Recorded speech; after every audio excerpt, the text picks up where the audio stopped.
নমস্কার। আজ শেয়ার করব সঠিক পরিমাপে বানানো সুগন্ধি শাহী গরম মশলা গুঁড়োর রেসিপি, যেটা শেষে যে কোনো আমিষ বা নিরামিষ রান্নায় দিলে তার স্বাদ অনেকটাই বৃদ্ধি করতে সাহায্য করবে।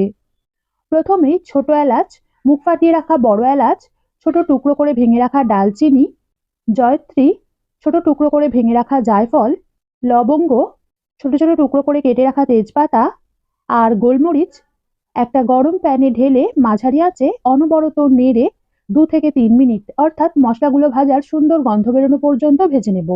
তারপর গ্যাস বন্ধ করে এগুলোকে একটা পাত্রে ঢেলে সামান্য একটু ঠান্ডা হয়ে এলে বড় এলাচের খোসাগুলোকে ছাড়িয়ে ফেলে দেব আর দানাগুলোকে এর মধ্যে রেখে একটা মিক্সির জারে ঢেলে মিহি ও মসৃণ করে গুঁড়িয়ে নেব।